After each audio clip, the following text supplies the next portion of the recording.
Анализы на ВИЧ и вирусные гепатиты Б и С по установленным в Абхазии нормам обязана сдавать каждая ожидающая рождения малыша будущая мама.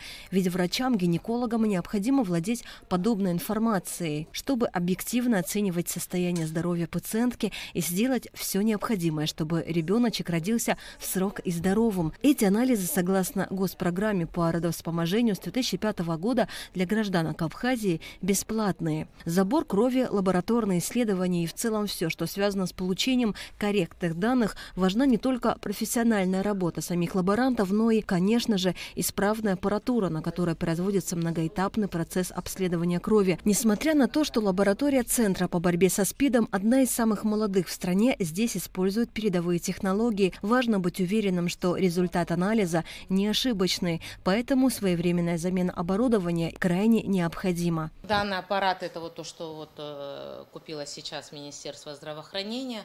Мы используем метод ИФА-диагностики, и при определенных этапах нам необходимо промывать. Этот прибор на самом деле считается один из лучших, который вообще есть. В нашей заявке было только только этот прибор, потому что оно и по качеству, и по сроку нам дольше будет служить.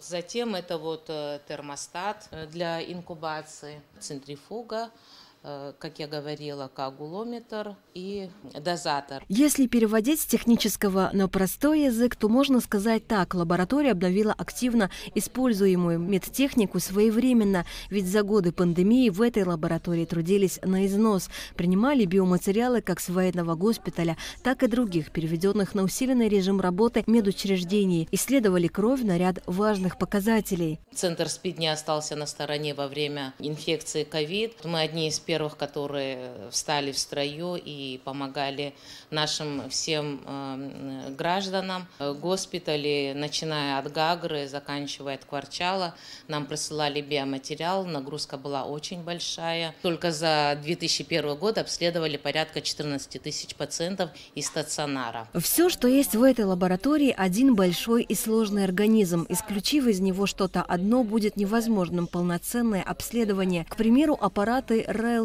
ПЦР-диагностика и проточный цитофлуориметр. Это два основных прибора, которые крайне необходимы нашим ВИЧ-позитивным пациентам, потому что необходимо определять как вирусную нагрузку с помощью ПЦР-диагностики и так определять иммунный статус. Это благодаря этому маленькому прибору. В пределах 2-3 миллионов они могут стоить. Да. Как долго он у вас находится?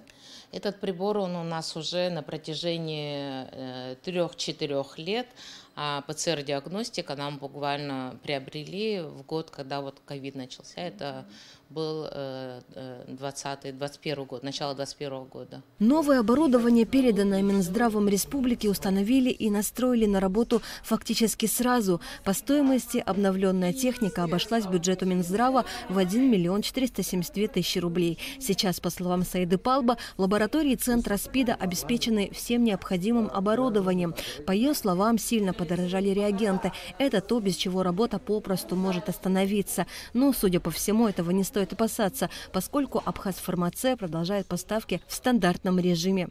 Асида Малия, Рамо Камке, Абхазское телевидение.